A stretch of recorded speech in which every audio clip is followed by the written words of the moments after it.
This evening, Harold and I are sitting outside of the dollar store. Isabella's gone in to grab a couple of things that she wanted to get, and just kind of sitting out here chilling. And I got thinking, I want to put up something new and interesting on the channel. There's been a lot of interest in my junkyard video, and I got thinking it's probably because of the muscle cars in there. And I've owned a bunch of muscle cars over the years, probably 30. But like a bonehead, I don't have them anymore for one reason or another. You know, growing family, they would break down. I needed something more reliable because I used to drive them. I didn't just collect them. But different reasons that I'd got rid of them. You know, sometimes you just get sick and tired of it, just run out of money, whatever it was. And one of these days, I think I'll put together a compilation of all of those cars, so that you can see and understand what I have had at one point in time. Yes, besides Harold, I had some pretty good cars. And I'm also thinking that what I'm going to do is go in detail on each one of these. Each one of these cars had a wonderful, unique personality. I had a great time with them, had some fun building them, and got my kids involved in some of them. And I think it'd be kind of fun to share, and you might find it interesting. So stick around and let's discover the muscle cars of Mad Dog Merv. Woof. Tell the story by a few pictures that I have that survived, and also by a model I built of the car a few years ago. The story begins back in about 1986.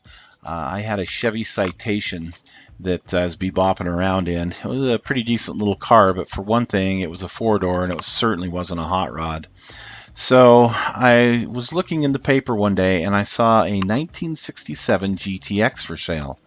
And I believe he was asking $600, and I thought, oh, that kind of looks pretty neat. I want to go check that out. So I got with the gentleman and took the car for a test drive. While the body did have some rust, it was in pretty decent shape. There were no big dents, and it seemed to have all of its original body parts, although some of the trim was missing. Somebody had taken a grinder, and above the rear wheels in the quarter panel area, they had ground this area all the way down to bare metal and then just left it. And it had, it had rusted, and it looked pretty bad. It didn't have a lot of rust holes in it. That was the nice thing. The body was still fairly straight, just didn't look good. One problem it didn't have on first inspection until you climbed underneath it was the brace for the rear shocks. I tried to put some air shocks on it to lift that back end up a little bit, and that area back there, well, it had broken. And there was actually a I-beam that kept hitting the floorboard and coming up through the trunk every time I'd put air in the air shock. So I knew that was something I was going to need to fix.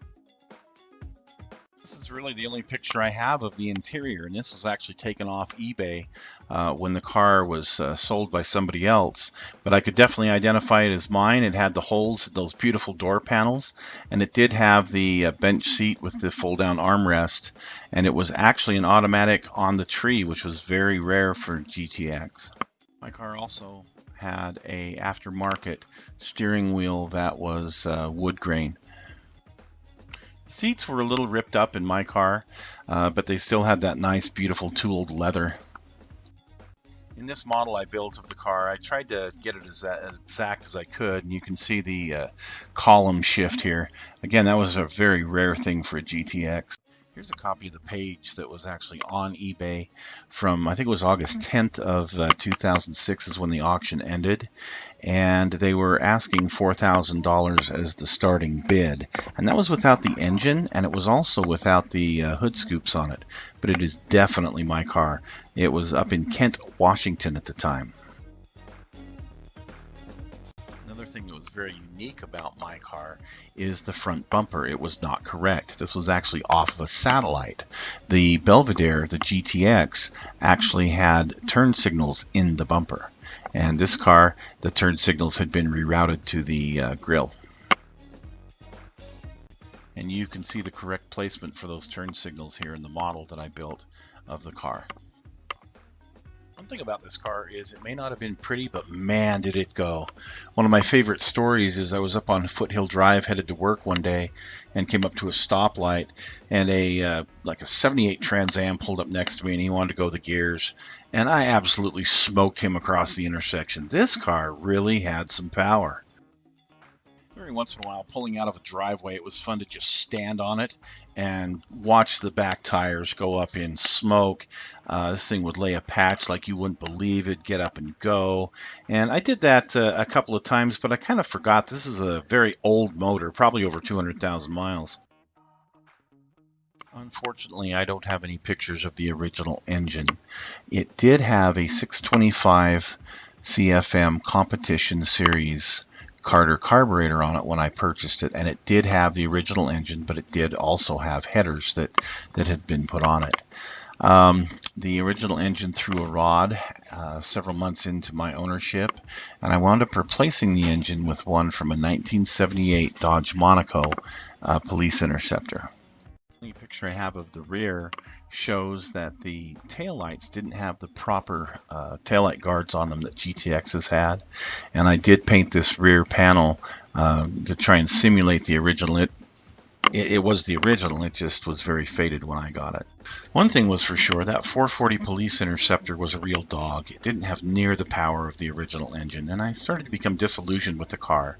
Originally, I had wanted to paint this thing a beautiful red and put some Keystone Classics on it and just make it a real cool hot rod. But with the amount of money I was going to need to spend on things and my ever-growing family, I just really needed something a little more dependable and better gas mileage. With my job and my family, I really needed something more dependable, and this car was having some issues, and I needed something that got better mileage. So I wound up selling this car, and I think I got $500 for it locally. About that same time, my friend Tony was looking to sell his car, which was a 1977 Buick Skyhawk with a 350 Chevy engine in it. And $500, he wanted to get himself a horse. It turned out to be a really good deal for me because the car ran good and was much more dependable and got better mileage than the GTX ever thought of getting. We'll talk more about the Skyhawk in a future episode. But I'll tell you what, I wish that I had never gotten rid of that GTX. What they are worth now, I certainly wish that I had kept it and restored it. But, 20/20 hindsight, sure miss it.